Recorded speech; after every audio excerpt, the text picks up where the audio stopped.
సహోదరి సహోదరులకు యేసుక్రీస్తు ప్రభువు వారి పేరట మీకందరికీ వందనాలు తెలియజేస్తూ ఉన్నాను.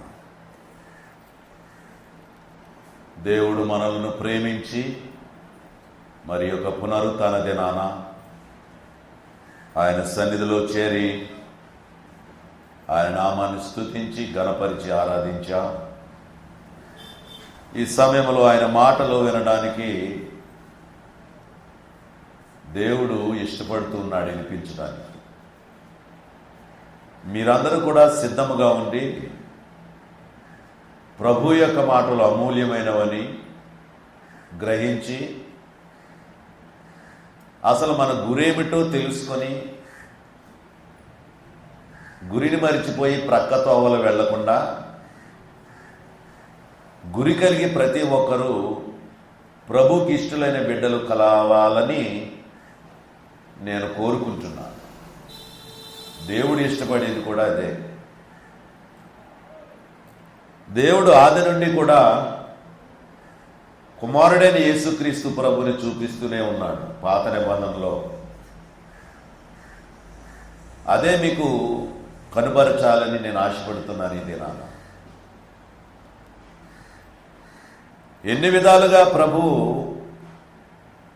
మనల్ని ఆయన బిడ్డలుగా చేసుకోవాలని ఆయన చెప్పే వాక్కులు ఆలోచింపచేసి మిమ్మల్ని పరలోకపు వైపు అడుగులు వేయించేలా ఉండాలి అనేదే దేవుని యొక్క ఉద్దేశం. కాబట్టి ఈ సమయంలో హోషేయ గ్రంథం 6వ అధ్యాయం 1-2 వచనాలు ధ్యానిస్తూ దాని మీద మనం ముందుకు వెళదాం. హోషేయ గ్రంథం 6వ అధ్యాయం 1-2 వచనాలు. మనము యెహోవా యొద్దకు మరలుదము రండి, ఆయన మనలను చీల్చివేసెను, ఆయన మనలను స్వస్థపరుచును, ఆయన మనలను కొట్టెను, ఆయనే మనలను బాగు చేయును.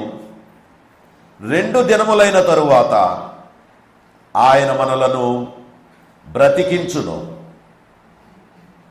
మనము ఆయన సముఖమునందు బ్రతుకున్నట్లు 3వ దినమున ఆయన మనలను స్థిరపరచును.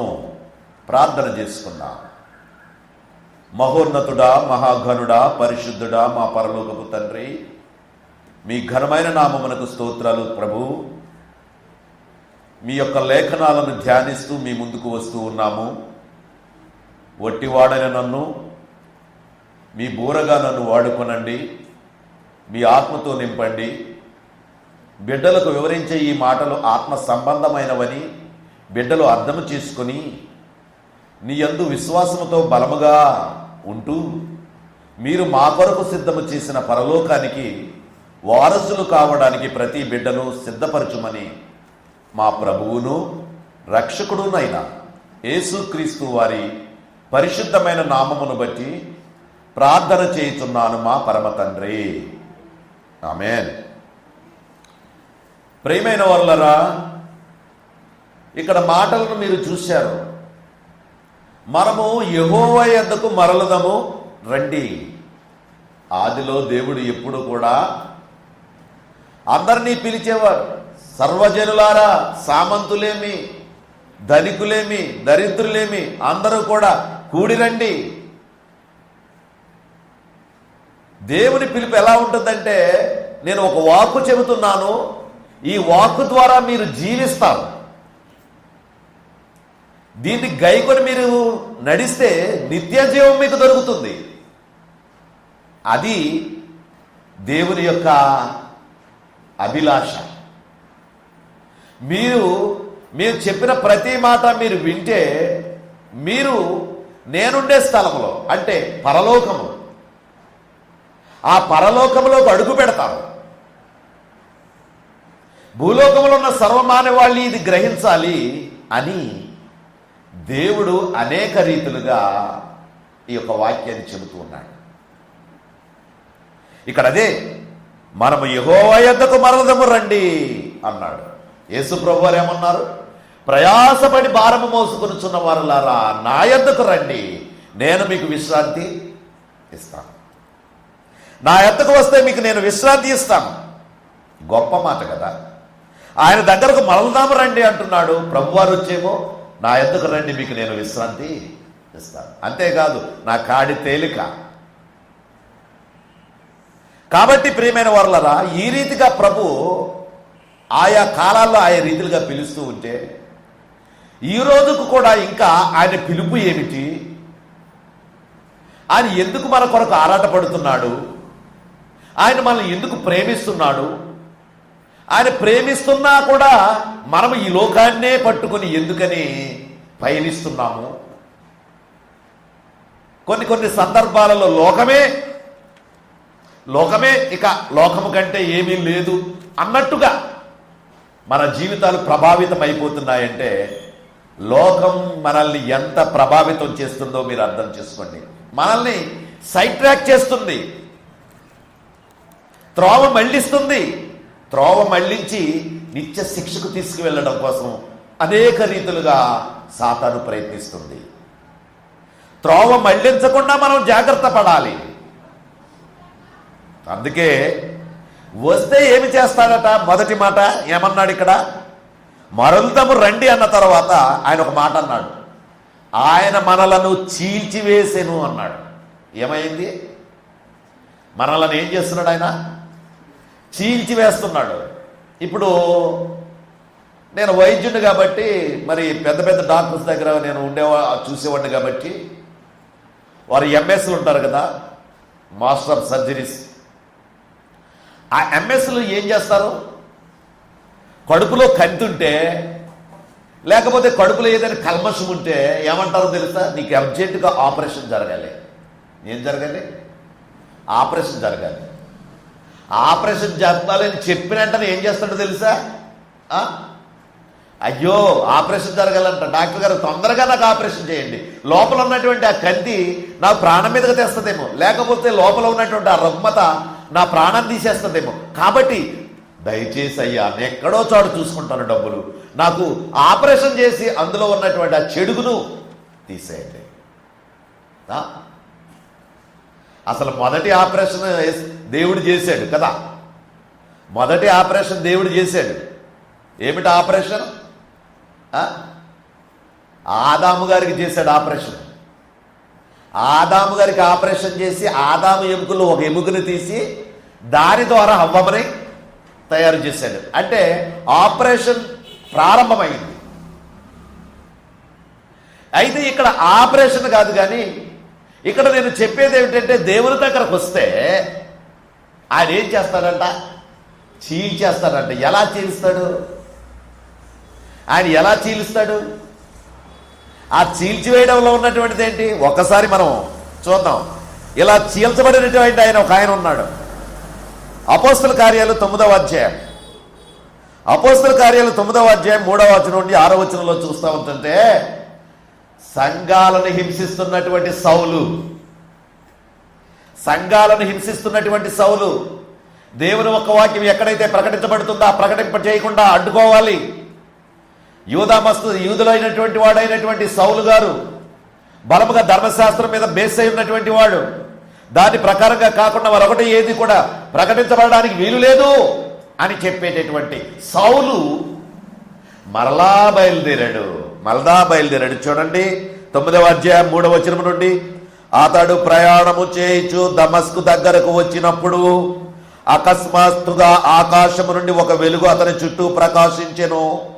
అప్పుడు అతడు నేల మీద పడి, చూసారా, మళ్ళీ బయలుదేరాడు క్రైస్తవుల్ని హింసించడానికి. అదే డ్యూటీ మనోడిది, సౌలు గారిది. ఎక్కడ సువార్త జరగడానికి వీలు లేదు. క్రైస్తవుడు ఎవడన్నటువంటి వాడిని పట్టుకుని వచ్చి పీల్చేసి కొట్టేసి పడగొట్టేసి చంపేయడమే అదే అతని పని. శనిహద్రం సభలో గొప్పోడు కదా మనోడు, మెంబర్ కదా. అందు గురించి అతనికి ఆ పలుకుబడి ఉంది. ఆ విధంగా ఉండి ఏం చేస్తున్నాడంటే అక్కడ వాళ్ళని ఆ ప్రకారముగా హింసిస్తున్నాడు. బయలుదేరిన తర్వాత దమస్కులోంచి వస్తా ఉన్నప్పుడు ఏమైంది? అప్పుడు అక్కడ వెలుగు చుట్టూ ప్రకాశించెను. అప్పుడు నేల మీద పడిపోయాడు. ఒక వెలుగు, ప్రకాశవంతమైన వెలుగు వచ్చేసింది. ఆ వెలుగు కళ్ళు చూడలేకపోయాడు. వచ్చిన వాళ్ళందరూ కూడా దామున పడిపోయారు, క్రింద పడిపోయారు. క్రింద పడిపోయిన తర్వాత ఎవరికి కూడా ఏమీ కనబట్టలేదు. అక్కడ కళ్ళు మిరిమెట్లు కొలిపే కాంతి. సూర్యుడిని చూస్తేనే మనం తట్టుకోలేము. సూర్యుని అలాగా తేలిక చూడగలమా? సూర్యుని చూడలేము, కళ్ళు మూసేసుకుంటాం. అయితే ఇక్కడ ఉన్నటువంటి కాంతి సూర్యకాంతి కంటే గొప్ప కాంతి. అది దైవ కాంతి, దేవుని కాంతి. ఈ కాంతి ఎప్పుడైతే వచ్చిందో అప్పుడు వాళ్ళందరూ పడిపోయారు. పడిపోయినప్పుడు, చూడలేకుండా ఉన్నప్పుడు ఆ కాంతిలో నుండి ఒక స్వరం వస్తుంది. అదే దైవ స్వరం, దేవుని స్వరం. ప్రభు అయిన యేసుక్రీస్తు మాట్లాడుతున్నాడు. సౌలా సౌలా, నన్నెందుకు హింసించుచున్నావు? చూసారా, ఎవరిని హింసిస్తున్నావు అన్నాడు? దేవుని బిడ్డల్ని హింసిస్తుంటే ఎవరిని హింసించినట్లు? దేవుడిని హింసిస్తున్నట్లు. దేవుని బిడ్డల్ని జుట్టు పట్టుకొని వెళ్ళి లాక్కుపోతున్నావు, చెరసాల్లో వేస్తున్నావు, కొట్టేస్తున్నావు, అవసరమైతే వాళ్ళు చంపించేస్తున్నావు. ఈ విధమైనటువంటి విధానంలో నువ్వు ఉన్నావు సౌలు. అప్పుడు అది చీల్చి చెండాడడం అంటే. దేవుడు కోపం వస్తే చూస్తాడు. చూసిన తర్వాత అకస్మాత్తుగా ఎంటర్ అవుతాడు. ఎప్పుడైనా ఎంటర్ అవుతాడు ఆయన. ఏ రూపంలో ఎంటర్ అవుతాడో తెలియదు. ఇక్కడ వచ్చాడు, అడుగుతున్నాడు, నన్ను ఎందుకు హింసిస్తున్నావు అంటే ఇతని అహంకారం పోలేదు. పడిపోయిన అహంకారం పోలేదు. పడిపోయిన ఇతని యొక్క రౌద్రం పోలేదు. ఇతని యొక్క హుందాతనం ఉంది. అందు గురించి అంటున్నావు, ప్రభువా నీవు ఎవడవు అంటున్నాడు. ఏమంటున్నాడు? అయ్యా ప్రభువా ఎవరు మీరు, ఏంటి అని అడుగుతున్నాడా? నో, ప్రభువా నీవు ఎవడవు? ప్రభువా అంటున్నాడు, నీవు ఎవడవు? పడగొట్టినా, చీల్చి చెండాడినా ఆ పౌలు మాటలు చూడండి ఎలా ఉన్నాయో. ఆ కళ్ళు కనబడలేదు, తడుముకుంటున్నాడు. ఆ చుట్టూ ఉన్న వాళ్ళు కూడా ఎక్కడెక్కడ ఉన్నారో పడిపోయారు తెలియదు. వాళ్ళు కూడా అటు ఇటు పడిపోయారు, చల్లా చెదరైపోయారు. ఎవరికి కనబడట్లేదు. నువ్వు ఎవడవు అంటే అప్పుడు దేవుడు అంటున్నాడు, సౌలా సౌలా నీవేళ నన్ను హింసించుతున్నావు. తనతో ఒక శబ్దము పలుకుట వినను, ప్రభువా నీవెవడవు అని అతడు అడుగగా, నేను నీవు హింసించుచున్న యేసును. చాలా క్లారిఫికేషన్.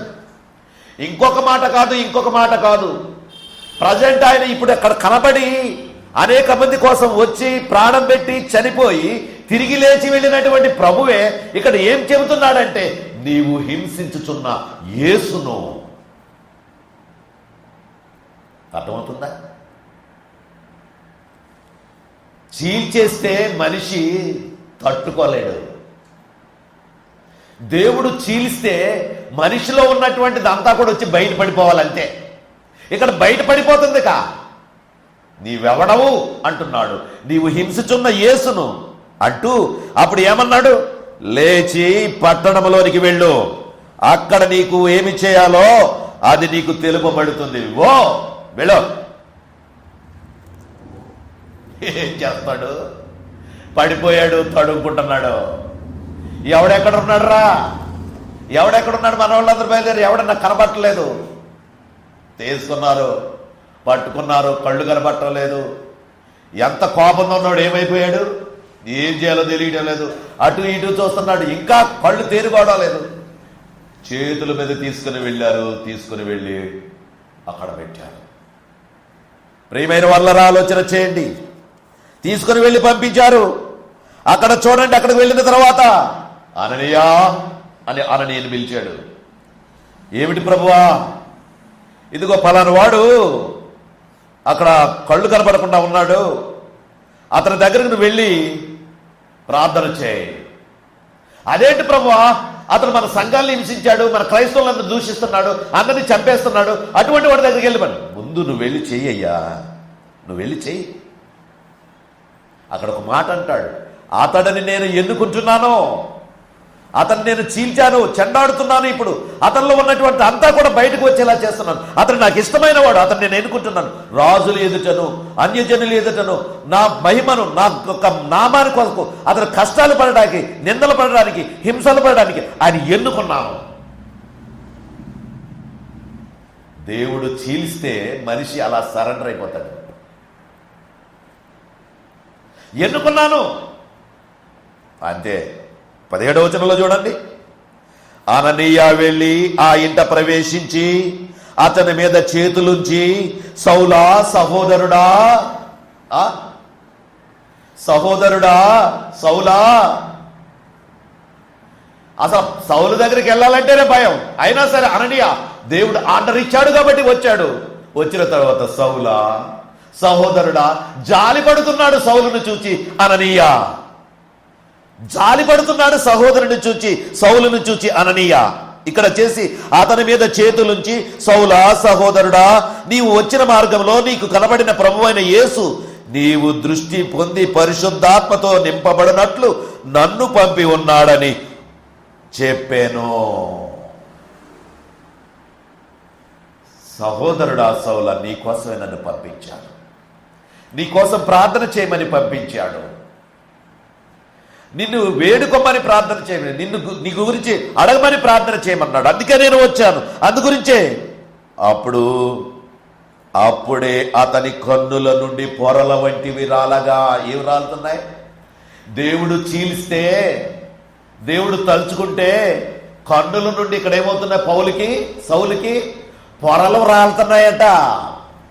ద్వేషం, అసూయ, కక్ష, క్రైస్తవుల మీద ఉన్న క్రోధం, యేసుక్రీస్తు ప్రభు అంటేనే మండిపడే సౌలు ఇప్పుడు ఏమవుతున్నాడు? పొరలు ఒక్కొక్కటి రాలిపోతున్నాయి కింద. సౌలు ప్రార్థన చేసిన వెంటనే, అననీయ ప్రార్థన చేసిన వెంటనే సౌలు ఆ యొక్క పొరలు రాలిపోతున్నాయి.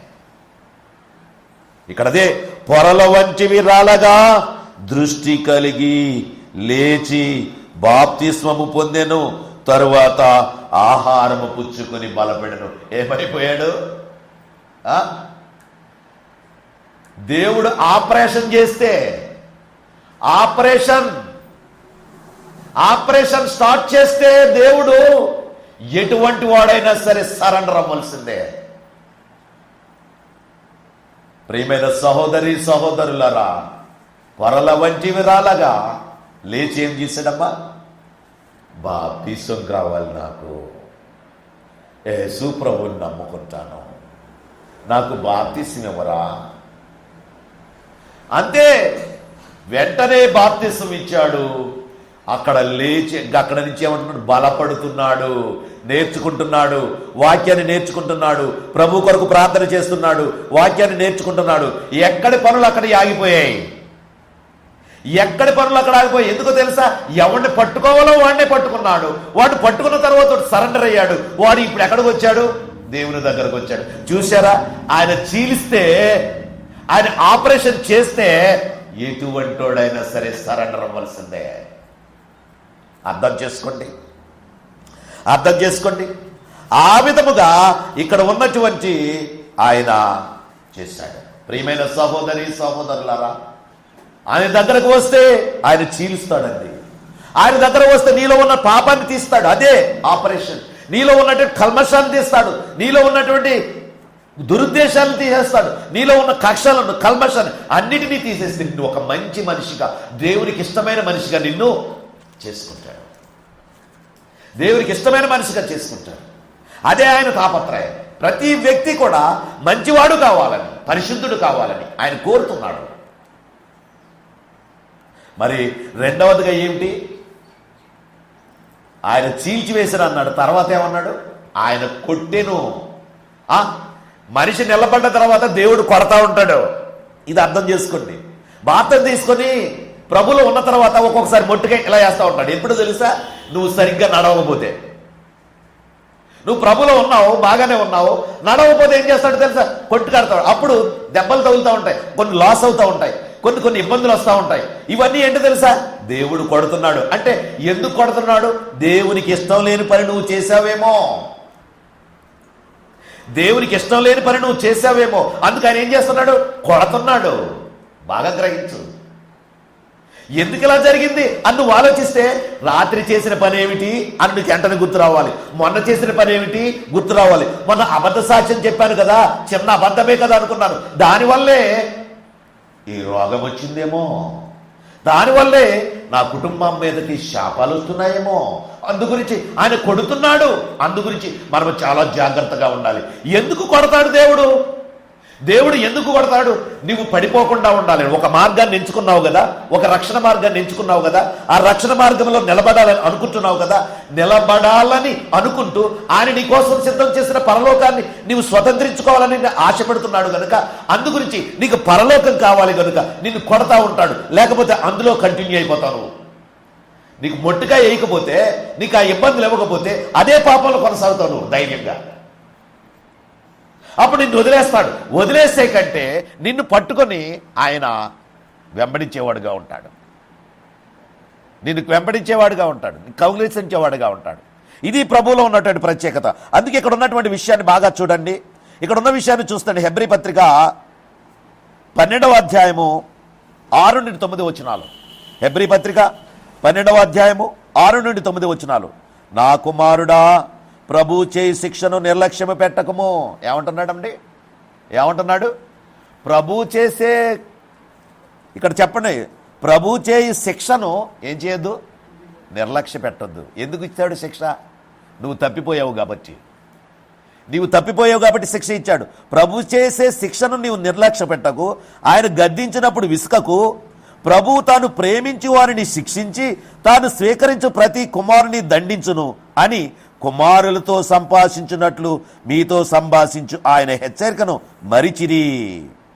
శిక్షాఫలము పొందుటకై మీరు సహించుతున్నారు.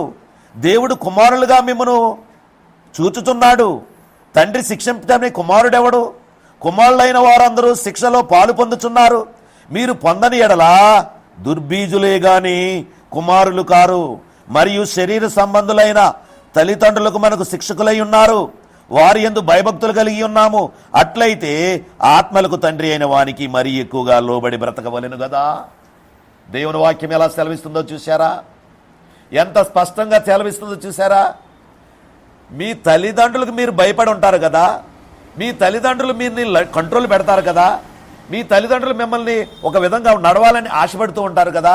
అలాగే ఆత్మ సంబంధమైనటువంటి తండ్రి, ఆత్మ సంబంధమైన తండ్రి, నిన్ను నన్ను పోషించి పెంచుతున్నటువంటి తండ్రి ప్రభు అయిన యేసుక్రీస్తు, ఆయన బిడ్డలుగా మనం ఉండాలని ఆశపడుతూ ఉన్నప్పుడు ఆయనను మనల్ని ఏం చేస్తాడు? కొడతా ఉంటాడు. అందుకే ఈ వాక్యం చెప్పేది అదే. నా కుమారుడా, ప్రభు చే శిక్షను నిర్లక్ష్య పెట్టవద్దు. ఆయన గద్దించినప్పుడు విసుకవద్దు. అది ఆయన గద్దించినప్పుడు ఏం చేయొద్దు? విసుకవద్దు. విసక్కండి, అసహించుకోకండి, బాధపడకండి. అదే చెబుతున్నాడు. ఆయన గద్దించినప్పుడు విసుకవద్దు. అందుకే తాను స్వీకరించు ప్రతి కుమారుని దండిస్తాడు. అంటే ఆయన ప్రేమించే ప్రతి కుమారుణ్ణి ఏం చేస్తాడు? ఆయన బాగా గుర్తుపెట్టుకోండి, ఆయన ప్రేమించే ప్రతి కుమారుడికి ఏమిస్తాడు? కొన్ని శ్రమలు ఇస్తాడు, కొన్ని ఇబ్బందులు, కంట్రోల్లో ఇలా ఉండాలి అని చెబుతాడు. అందుగురించి మనం నిలబడటం కోసమైనా మనల్ని అన్ని విధాలుగా చూస్తూ ఉంటాడు. అది అప్పుడు నువ్వు విసుకొద్దు, దాని గురించి నువ్వు బాధపడొద్దు అని దేవుని యొక్క వాక్యం సెలవిస్తుంది. తాను స్వీకరించి ప్రతి కుమారుని దండిస్తాడు అని కుమారులతో సంభాషించినట్లు మీతో సంభాషించు ఆయన హెచ్చరికను మరిచారు. శిక్షాఫలము పొందుటకై మీరు సహించుచున్నారు.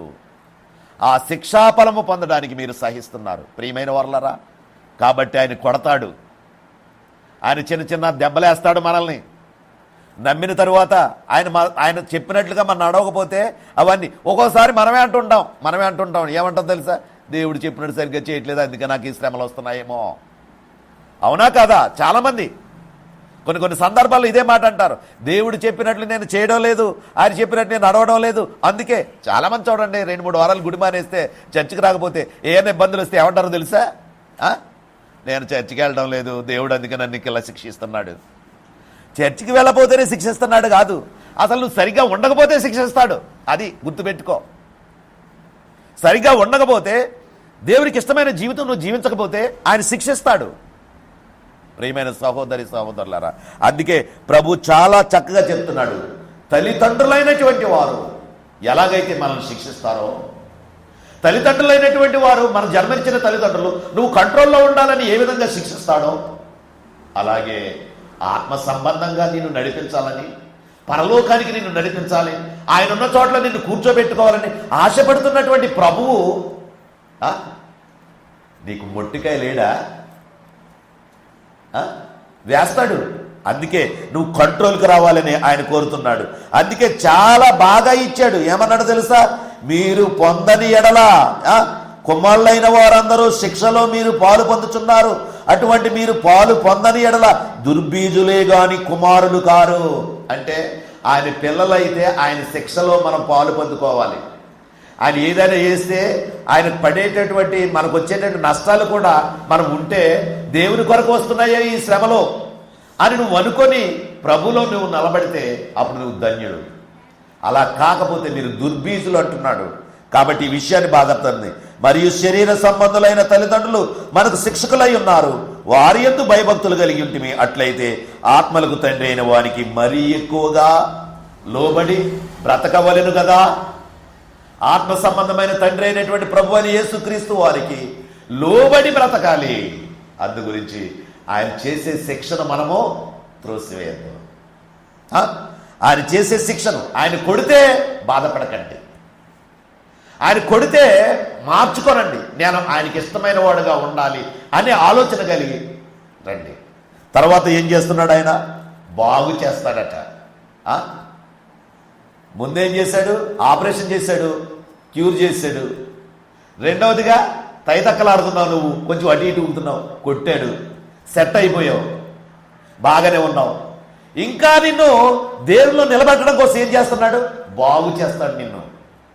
ఆయన బాగు చేస్తాడు, నిన్ను క్రమబద్ధీకరణ చేస్తాడు, ప్రభువులో ఉండేలాగా చేస్తాడు, ప్రభు మహిమార్థమై బ్రతకడం కోసం నిన్ను చేస్తాడు. ఎలాగ చేస్తాడో చూద్దామా? ఒకసారి 2వ కొరింథీ తీయండి. కొరింథీలకు రాసిన 2వ పత్రిక ఏ విధముగా బాగు చేస్తాడు ఇక్కడ మనం చూద్దాం. దేవుని యొక్క వాక్యం ఎంత తేటగా చెబుతుందో ఇక్కడ చూడండి. 16వ వచనం నుండి 2వ కొరింథీ 4వ అధ్యాయము 16 నుండి 18 వచనాలు. కావున మేము అధైర్యపడము, మా బాహ్య పురుషుడు కృషించుచున్నాను, ఆంతర్య పురుషుడు దినదినము నూతనపరచబడుచున్నాడు. మేము దృశ్యమైన వాటిని చూడక అదృశ్యమైన వాటిని చూచుచున్నాము. క్షణమాత్రముండి ఈ చులకని శ్రమ మా కొరకు అంతకంతకు ఎక్కువగా నిత్యమైన మహిమ భారమును మాకు కలుగు చేయుచున్నది. ఏలయనగా దృశ్యమైనవి అనిత్యములు, అదృశ్యమైనవి నిత్యములు. అర్థమవుతుందా? ఈ వాక్య భాగం అర్థమవుతుందా? చూడండి ఏమంటున్నాడు? మేము అధైర్యపడము అంటే ఏ శ్రమ వచ్చినా దేని కొరకైనా మేము అధైర్యపడము. ఎందుకంటే ఆయన మనల్ని బాగు చేస్తున్నాడు. ఎలాగ బాగు చేస్తున్నాడో తెలుసా? వాక్యము ద్వారా బాగు చేస్తున్నాడు. ఆయన అమూల్యమైన వాక్యము ద్వారా మమ్మల్ని బాగు చేస్తున్నాడు. అందుకే మేము ఏమంటున్నాడు? బాహ్య పురుషుడు గృహించుతున్నాను. చూడండి, బాగా ఆలోచించండి. బాహ్య పురుషుడు ఎవడో? వీడు పైన కనబడేవాడు బాహ్య పురుషుడు. ఆంతర్య పురుషుడు అంట బలపడుతున్నాడట. అంటే బాహ్య పురుషుడు చిక్కిపోయాడు, బాహ్య పురుషుడు అందంగా లేడు. ఇదివరకు నిగనగలాడేవాడు, ఏదో బాగా ఉండేవాడు, వాడి హెయిర్ స్టైల్ బాగుండేది, వాడు వేసుకునే షర్ట్లు బాగుండేవి, వాడు వేసుకునే ప్యాంట్లు బాగుండేవి. ఇప్పుడైతే ప్రభువులోకి వచ్చాడు, హెయిర్ స్టైల్ మారిపోయింది, చిక్కిపోయాడు, అందంగా లేడు, చిక్కిపోయాడు.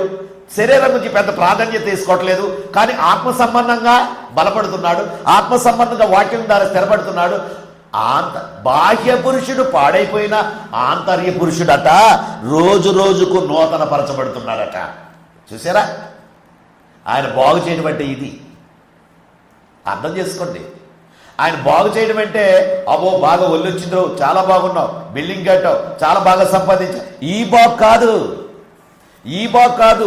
ఆంతర్య పురుషుడు ఎలా ఉన్నావు? ప్రార్థన కన్నీటి ప్రార్థన, కన్నీటితో నలిగిపోతున్నావా? నీ ముఖం చూస్తే తెలుస్తుంది. మోకాళ్ళు నల్లబడిపోయాయా? నీ మోకాళ్ళు చూస్తే తెలుస్తున్నాయి. నీ మోకాళ్ళు నల్లబడిపోయి మోకరించి ప్రార్థన చేస్తున్నావు, నువ్వు బాగుపడుతూ ఉన్నావు. అది దేవునిలో. బాహ్య పురుషుడు క్షీణించిపోతా ఉన్నా ఆంతర్య పురుషుడు ఏమవుతున్నాడు? దినదినము పెరుగుతూ ఉన్నాడు, దినదినము నూతనపరచబడుతూ ఉన్నాడు. మేము దృశ్యమైన వాటిని చూడక అదృశ్యమైన వాటినే చూచుతున్నాము. అమ్మా జాగ్రత్తగా మనసు పెట్టండి. దృశ్యమైనవి కాదు, దృశ్యమైనవి ఇక్కడ కనబడుతున్నాయి. అదృశ్యాలు ఎక్కడున్నాయి? పరలోకంలో ఉన్నాయి.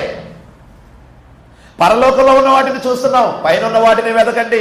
అక్కడ ప్రభు అయిన యేసుక్రీస్తు ప్రభు వారు కుడి పార్శ్వమున ఉన్నాడు. ఆ పైన ఉన్న వాటిని మేము మనసు పెట్టండి. భూలోక సంబంధమైన మనసు పెట్టకండి. అందుగురించి పరలోకంలోకి ఎప్పుడు వెళ్తాను, ప్రభువుని ఎప్పుడు చూస్తాను, ప్రభు దగ్గరికి ఎప్పుడు వెళ్తాను, ఆయనతో సహవాసం చేస్తాను. అందుగురించి దృశ్యమైనవి ఇక్కడ కనబడటం లేదు. అదృశ్యమైన పరలోకం వాక్యము ద్వారా కనబడుతూ ప్రభువుని కనబడుతున్నాడు. ఇది అక్కడ గొప్ప విషయం. అందుగురించి ఏం చేస్తున్నావు? బాగు చేస్తున్నాడు దేవుడు నిన్ను బలపరుస్తున్నాడు దేవుడు నిన్ను. అదే ఇక్కడ చెబుతున్నాడు. అందుకే క్షణమాత్రముండు ఈ చొలకని శ్రమ అన్నాడు. క్షణమాత్రముండు ఈ చొలకని శ్రమ. ఒక్క క్షణం, కొంచెం కాలమే ఉంటాయి శ్రమలు, కొంచెం కాలం ఉంటాయి ఇబ్బందులు. ఇవి నన్ను ఏమీ పాడు చేయలేవు. అది నన్ను ఏమీ పాడు చేయలేవు. అంతకంతకు ఎక్కువై మా కొరకు అంతకంతకు ఎక్కువగా నిత్యమైన మహిమ భారమును మాకు కలుగ చేస్తుంది. నిత్యమైన మహిమ భారాన్ని మాకు కలుగ చేస్తుంది. ప్రియమైన తమ్ముడు, ప్రియమైన చెల్లి, ఆలోచించండి. బాగు చేయడం అంటే అదండి. ఆత్మ సంబంధంగా బాగుపడడం, శరీర సంబంధంగా కాదు. శరీర సంబంధమైన ఎక్కువైపోయాయి ఇప్పుడు. ఎవరి దగ్గరికి వెళ్ళింది ఇదే. ఇంకా పదే నేను చెప్పవలసిన పని లేదు.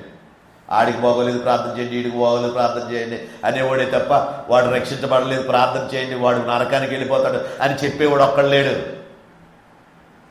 కాబట్టి ఇది మంచి బోధన కాదు. అంతే. పరలోకం గురించి ఎదురు చూసేవాడు, బాహ్య పురుషుడు క్షీణించిపోతా ఉన్న ఆంతర పురుషుడు బలపడుతున్నవాడు. అవును కదా. వయసులో ఉన్నప్పుడు బాగా ఉన్నప్పుడు తిరిగాను, కాళ్ళు బాగా తిరిగాను చున్నాయి. ఇప్పుడు నిలబడి ప్రసంగం చేయాలంటే కాళ్ళు పట్టులు పెట్టేస్తున్నాయి. కుర్చీ వేసుకొని కూర్చొని ప్రార్థన చేయవలసి వస్తుంది. ఏమైతుంది? ఆత్మ సంబంధమైనటువంటి ఆ యొక్క లోపల ఉన్నటువంటి ఆంతర పురుషుడు బలపడుతున్నాడు. ఈ శరీర సంబంధమైన వాడు ఏమైపోతున్నాడు? రోగాలతో పడిపోతున్నాడు. ఇంకా రకరకాలుగా వస్తాయి. ఎప్పుడు వస్తుందో చెప్పను, ఎప్పుడు చచ్చిపోతానో చెప్పను. అయితే లోపల ఉన్నవాడు బాగున్నాడా లేదా అది చూసుకోవాలి. నేను అదే చూసుకోవాలి. లోపల ఉన్నవాడు పరిశుద్ధంగా ఉన్నాడా, లోపల ఉన్నవాడు పవిత్రంగా ఉన్నాడా, ఆంతరిక పురుషుడు బాగా బలపడుతున్నాడా, నూతన పరచబడుతున్నాడా? అదే. ఎలయనగా దృశ్యమైనవి అనిత్యాలు, అదృశ్యమైనవి నిత్యాలు. దృశ్యమైనవి అనిత్యాలు కనపడం వల్ల ఇవి ఏం ఇప్పుడు కనపడుతున్నాయి. చేస్తే మనం ఇవి చూస్తామా? ఏం చూడం, వెళ్ళిపోతాయి. అసలు శాశ్వతంగా ఉండేదేంటి? పరలోకం. శాశ్వతంగా ఉండేదేంటి? పాతాళం. ఈ రెండే శాశ్వతంగా ఉండేది. పరలోకము, పాతాళం, ఈ రెండు కూడా శాశ్వతాలే. ఎప్పుడు ఏడాలంటే ఆ పాతాళంలో ఏడవాలి. ఎప్పుడు సంతోషంగా ఉండాలంటే ఆ పరలోకంలో ప్రభుతో ఆనందించవచ్చు. అందుకే ఇక్కడ చెప్పిన ఫినిషింగ్లు ఏంటంటే దృశ్యమైనవి అనిత్యములు, అదృశ్యమైనవి నిత్యాలు. కాబట్టి ఆయన మనల్ని బాగు చేస్తున్నాడు. ఏమండి? ఆయన మనల్ని ఏం చేస్తున్నాడమ్మా? బాగు చేస్తున్నాడు. ముందేం చేశాడు? ఆపరేషన్ చేశాడు. రెండవది ఏం చేశాడు చెప్పండి? కొట్టాడు. అంతే కదా, కొట్టాడు. మూడవది ఏం చేశాడు? బలపరుస్తున్నాడు, బాగు చేస్తూ ఉన్నాడు. ఆయన దగ్గరకు వస్తే నిలబెడితే జాగ్రత్తగా వాక్యం ద్వారా బలపరుస్తున్నాడు. మూడవదిగా బ్రతికిస్తున్నాడు. ఇదేంటి బ్రతికే ఉన్నాం కదా అని అనుకుంటున్నారా? ఆయన మాటల్లో బ్రతుకు ఎలా ఉందో చూద్దాం. ఒకసారి చూడండి. యోహాను సువార్త 5వ అధ్యాయం 28-29 వచనాలు. యోహాను సువార్త 5వ అధ్యాయం 28-29 వచనాలు. దీనికి ఆశ్చర్యపడకుడి. యేసుప్రభు వారు అంటున్నారు, బ్రతికించడం అంటే ఏంటి చెప్తున్నాడు ఇక్కడ. దీనికి ఆశ్చర్యపడకుడి, ఒక కాలము వచ్చుచున్నది, ఆ కాలములో సమాధుల్లో ఉన్న వారందరూ ఆయన శబ్దం విని మేలు చేసిన వారు జీవ పునరుత్థానమునకు, కీడు చేసిన వారు తీర్పు పునరుత్థానమునకును బయటికి వచ్చెదరు. అర్థమవుతుందా? మీరు బ్రతుకుతారు. మీరు కొడితే, నేను బాగు చేస్తే మీరు బ్రతుకుతారు. నేను ఆపరేషన్ చేస్తే, మిమ్మల్ని నేను కొడితే, మిమ్మల్ని నేను బాగు చేస్తే మీరు బ్రతుకుతారు. ఇప్పుడు అదే ఇప్పుడు ప్రభువు చెప్పేది. దీనికి ఆశ్చర్యపడకండి, ఒకానొక కాలం వస్తుంది, ఒకానొక కాలం వస్తుంది, ఆ కాలమున సమాధులలో ఉన్నవారు లేస్తారు.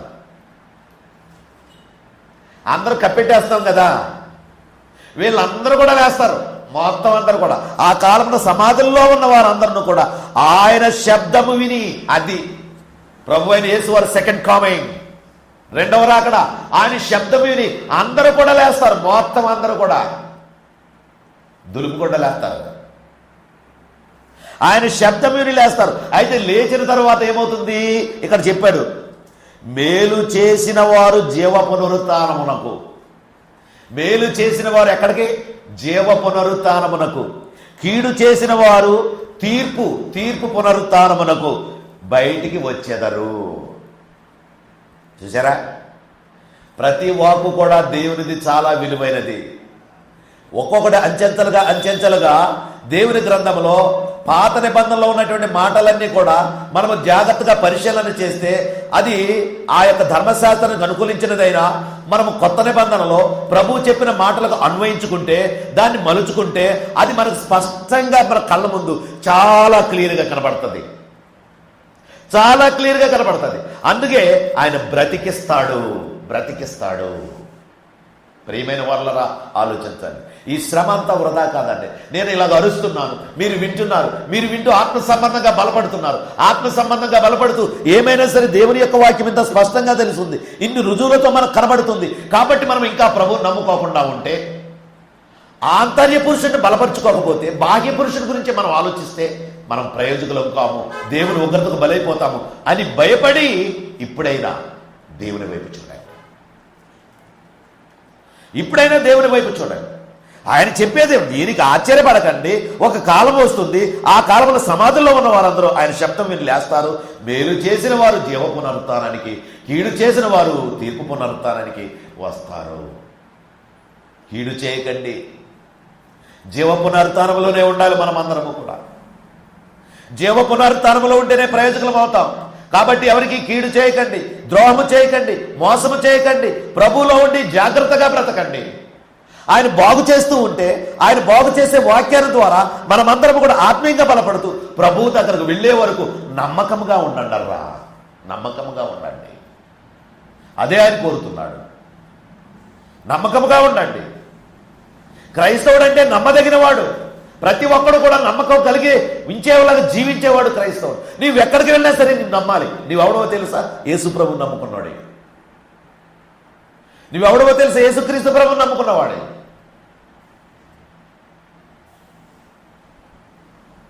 పొద్దునే ఇందాకేదో వస్తే బేబీ పట్టుకెళ్ళి 150 రూపాయలు చింతపండు కడుగుతున్నాడని చెప్పేస్తుంది. ఆ 150 రూపాయలు పట్టుకెళ్ళి ఇచ్చేసింది, పట్టుకుని వెళ్ళి ఇదిగోని చెప్పేసి ఇస్తుంది. ఆయన వెంటనే మళ్ళీ తిరిగి 50 రూపాయలు ఇచ్చానంట, బేరం ఆడకుండా. ఎందుకో తెలుసా? ఇది అతనికి తెలుసు, వీళ్ళ ప్రభువుని నమ్ముకున్నవారు మనం ఎంత అడిగినా ఇచ్చేస్తారు, కానీ మనకది న్యాయం కాదు, మనకది న్యాయం కాదు అని నీ ద్వారా వాడికి మారు మనసు వస్తుంది. అది ఇక్కడ మనం తెలుసుకోవాల్సింది. నువ్వు బేరాలాడి నొక్కి రకరకాలుగా చేసి ఆడిని ఏడిపించి ఈయన్ని ఏడిపించి అది అంత ఇంత అని నువ్వు నలిపావు అనుకో, నువ్వు క్రైస్తవుడివే కాదు. అక్కడ చేసింది ఏమిటి అంటే, నీ స్థితిగతి తెలాలి, నువ్వు రక్షించబడినవాడు అని తేలాలి, నువ్వు ప్రభువులో ఉన్నవాడు అని తేలాలి. వెంటనే నీ తీరు, నీ విధానం చూసి వెంటనే వాళ్ళు రియాక్ట్ అయ్యి, అయ్యా మీరు ప్రభువుని నమ్ముకున్నవారు, మీరు అబద్ధం మాట్లాడు, మీరు ఎంత అంటే అంతగానే ఉంటారు, అందుకొచ్చి మీ దగ్గర మేమేమీ తీసుకోం. అట్లా ఉంటాయి. జాగ్రత్తగా ఆలోచించండి. అందుకే మనం ఎక్కడికి వెళ్ళాలి? మేలు పునరుత్థానంలోకి వెళ్ళాలి. తీర్పు పునరుత్థానంలో వద్దు, మనం మేలు పునరుత్థానంలోకి వెళ్ళి ప్రభు ద్వారా మహిమపరచబడేలా ఉండాలి. అందు గురించి ప్రియమైన వాళ్ళరా, ఆయన బాగు చేస్తున్నాడు, ఆయన మనల్ని బ్రతికిస్తున్నాడు, వాక్యం చేత బ్రతికిస్తున్నాడు. వాక్యం ద్వారా మనం బ్రతుకుతూ ఉన్నాం. ఆయన జీవవాక్యాన్ని పట్టుకుని వెళ్తూ ఉన్నాం. ఆయన పరలోకానికి వెళ్ళడానికి సిద్ధపడుతూ ఉన్నాం. ఆ విధంగా ప్రభువునందు విధేయత కలిగి జీవిస్తూ ఉన్నాం. అందుకే దేవుని వాక్యం చదవకపోయినా, దేవునితో సహవాసం లేకపోయినా, దేవుని విశ్వాసులైన బిడ్డలతో మనం మాట్లాడకపోయినా మనకేమవుతుంది? అగమ్యం. కొంతమంది అంటున్నారు, అన్న ఈ చర్చి పట్టినప్పటి నుంచి కూడా ఏ రోజు తెలియడం లేదన్నా, ఇది సోమవారమో ఆదివారమో సోమవారమో మంగళవారం ఏ రోజో తెలియడం లేదన్న. ఆదివారం పెట్టుకుంటే చర్చి ఉంటే అదిగో ఇన్ని రోజుల నుంచి చర్చి, ఇది ఇవాళ బుధవారం, ఇది మళ్ళీ లక్షవారం బైబిల్ స్టడీ వస్తుంది, శనివారం ప్రార్థన వస్తుంది, రేపు ఎల్లుండి ఆదివారం. ఇవన్నీ మూతపడిపోయాయి కాబట్టి ఇప్పుడు ఏ రోజో తెలియడం లేదు. రేపనే రోజు కూడా అలాగే వస్తే, అన్ని మూతపడిపోతే, ఆత్మీయ జీవితాలు కూడా సహవాసంలో లేకపోతే మీరు బ్రతుకుతారా చెప్పండి? మీరు బ్రతుకుతారా?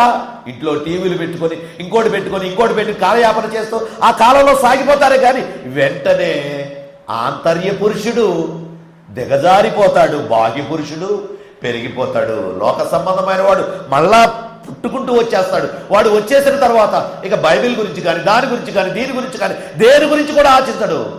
అందుకే పతనానికి వెళ్ళిపోతాడు. అంటే ఈ లోకంలో బాగానే ఉంటాడు కానీ పరలోకాన్ని పోగొట్టుకుంటాడు, పాతాళానికి వెళ్ళిపోతాడు. తర్వాత ఏమన్నాడు? ఆ వాక్యాన్ని మర్చిపోకూడదు మనం. చూడండి, యెహోవా యొద్దకు వద్దాము, ఆయన మనల్ని చీల్చేశాడు, ఆయన మనల్ని స్వస్థపరిచాడు, ఆయన మనల్ని కొట్టాడు, ఆయన మనల్ని బాగు చేశాడు. ఇక్కడ చూడండి, 2 దినములైన తరువాత ఆయన మనలను బ్రతికించును. 2 దినములైన తరువాత ఆయన మనలను బ్రతికించును. మనకి 1000 సంవత్సరాలు ప్రభుకి ఒక్క దినం లెక్క. మనకు 1000 సంవత్సరాలు ప్రభుకి ఒక్క దినం అంటే ఏమిటి? 2000 సంవత్సరాలు అనుకుందాం. అంటే ఈ వాక్య ప్రకారముగా 2 దినములైన తరువాత ఆయన మనల్ని బ్రతికించును. ఆయన ఎప్పుడు వస్తాడో తెలియదు. 2000 సంవత్సరాలు అయిపోయిన తర్వాత ఏ డేట్ను వస్తాడో మనకు తెలియదు. ఆయన మనల్ని బ్రతికించును. అదే ఇక్కడ 2 దినములైన తర్వాత ఆయన మనలను బ్రతికించును. మనము ఆయన సముఖమునందు బ్రతుకున్నట్లు 3వ దినమున ఆయన మనలను స్థిరపరచును. యేసుక్రీస్తు ప్రభు వచ్చాడు, మనల్ని బ్రతికించాడు, నిత్య జీవం ఇచ్చాడు. 3వ దినమున ఆయన సముఖమునందు అంటే ఆ పరలోకములో ఆయనతో కలిసి ఆయనతో ఉండేలాగా ఆయన శాశ్వతంగా మనకి జీవాన్ని ఇస్తాడు, పరలోకాన్ని ఇస్తాడు. అర్థమవుతుందా? దేవుడు నాకు ఇచ్చిన తలంపులు నేను ధ్యానించాను, దానిలో ఉన్న ఆనందాన్ని పొందుకున్నాను. ఆ అద్భుతమైనటువంటి సందేశం, దానిలో ఉన్నటువంటి ఆ యొక్క వాక్య భావాలను నేను అర్థం చేసుకునేసరికి నాకు అలా అనిపించింది. పరిశుద్ధాత్మ తలంపులు నాకు అట్లా అనిపించాయి. అది మీతో షేర్ చేసుకుంటున్నాను ప్రియులారా. నేను అంత జ్ఞానం కలిగిన వాడను కాను. బైబిల్ చదువుతూ ఉన్నప్పుడు నేను ఎలా ఉన్నానో అని చూసుకుంటాను, ఆ ఆత్మ సంబంధంగా బలపడుతూ మీకు చెప్పాలనుకుంటాను. అంతే నా జ్ఞానం, అంతేగాని ఏవేవో నాకు తెలియదు. ఒకటి మాత్రం నాకు తెలుసు, యేసుక్రీస్తు ప్రభు దగ్గరకు వెళ్ళే మార్గం ఒకటి నాకు తెలుసు. అది ఎలా ఉండాలో అట్లా ఉండడం కొరకే నేను బ్రతుకుతూ ఉన్నాను. మీరు కూడా అలా ఉండాలని, మీరు అదే స్థితిలో ఉండాలని కోరుతున్నాను. ఏమన్నాడు ఇక్కడ? 3వ దినమున ఆయన మనలను స్థిరపరచును. మనము ఆయన సముఖమునందు బ్రతుకున్నట్లు 3వ దినమున ఆయన మనలను స్థిరపరుస్తాడు. ఎలా స్థిరపరుస్తాడో చూద్దామా? ఒకసారి చూడండి. ఆయన ఏమన్నాడు? యోహాను సువార్త 10వ అధ్యాయం 9వ వచనంలో ఏమన్నాడు ఆయన? యోహాను సువార్త 10వ అధ్యాయం 9వ వచనంలో ఏమన్నాడు? నేనే ద్వారమును, నా ద్వారా ఎవడైనా లోపల ప్రవేశించిన ఎడలా వాడు రక్షించబడిన వాడై లోపలికి పోవచ్చు, బయటకు వచ్చుచు మేత మేయిచూ ఉండను. అంటే ఈడవాడు ఆల్రెడీ ఎంటర్ అయిపోయాడు. ఎక్కడికి? పరలోకంలోకి ఎంటర్ అయిపోయాడు. పరలోకానికి ఎంటర్ అయిపోయాడు. పరలోకంలో ప్రభుతో ఉన్నాడు, దూతలతో ఉన్నాడు, ఆ విధంగా ఉన్నాడు. అందుకే ఇక్కడ ఏమంటున్నాడంటే ప్రభువారు, నా ద్వారా ఎవడైనా లోపల ప్రవేశిస్తే వాడు రక్షించబడిన వాడై లోపలికి పోవచ్చు, బయటికి వచ్చుచు మేత మేయిచు ఉంటున్నాడు. అంటే పరలోకములో ఆనందం, పరలోక ఆనందం అతను పొందుతూ, పరలోకంలో ప్రభుతో సహవాసం పొందుతూ మంచి సంతోషంగా ప్రభువునందు విధేయత కలిగిన వాడై ఉంటాడు. అది ఇక్కడ. ఆయన మనల్ని చీల్చివేశాను, ఆయన మనల్ని కొట్టాను, ఆయన మనల్ని బాగు చేయను, ఆయన మనల్ని బ్రతికించును. ఆయన 3వ దినాన మనల్ని ఏం చేస్తాడు? ఆయన సముఖమునందు బ్రతుకున్నట్లు ప్రభు సముఖమందు బ్రతుకున్నట్లు యుగయుగములు ఆయన దగ్గర ఉండేలాగా ఆయన చేస్తున్నాడు. చూసారా ఎంత గొప్ప వాక్యం! నాకైతే ఎంతో థ్రిల్లింగ్గా ఉంది. ఈ మాటలను బట్టి ఎంతో థ్రిల్లింగ్గా ఉంది. ఆ ప్రభు మాటలను బట్టి ప్రతి విషయంలోనూ కూడా మనల్ని ఎలా నిలబెట్టాలో అలా నిలబెడుతున్నాడు ప్రభు. ఒకసారి చూడండి, ప్రకటన గ్రంథం 7వ అధ్యాయం, ప్రకటన గ్రంథం 7వ అధ్యాయం 13-17 వచనాలు. 11-12. పెద్దలలో ఒకడు, అక్కడ పరలోకంలో పెద్దలలో ఒకడు తెల్లని వస్త్రములు ధరించుకుని ఉన్న వీడెవరు? తెల్లని వస్త్రములు ధరించుకున్న వీరెవరు? ఎక్కడి నుండి వచ్చిన వారు నన్ను అడిగాను. అందుకు నేను, అయ్యా నీకే తెలియననగా అతడు ఇలాగ నాతో చెప్పెను, వీరు మహాశ్రమ అనుభవించి వచ్చిన వారు, గొర్రెపిల్ల రక్తంలో తమ వస్త్రములు ఉదుకు చేసుకుని వాటిని తెలుపు చేసుకున్నారు. అందువలన వారు దేవుని సింహాసనం ఎదుట ఉండి దివారాత్రములు ఆయన ఆవరణములలో ఆలయములలో ఆయన సేవించుచున్నారు. సింహాసనాసీనుడైన వాడు తానే తన గుడారము వారి మీద కప్పును. వారు ఇక మీదట ఆకలి అయినను దాహమైనను ఉండదు. సూర్యుని ఎండ అయినను ఏ వడగాలి అయినను వారికి తగలదు. ఏలయనగా సింహాసన మధ్య నుండి గొర్రె పిల్లవానికి కాపరి అయి జీవజాముల బొగ్గల యొద్దకు వారిని నడిపిస్తాడు. కాబట్టి దేవుడే వారి కన్నుల నుండి ప్రతి బాష్ప బిందువును తుడిచివేస్తాడు.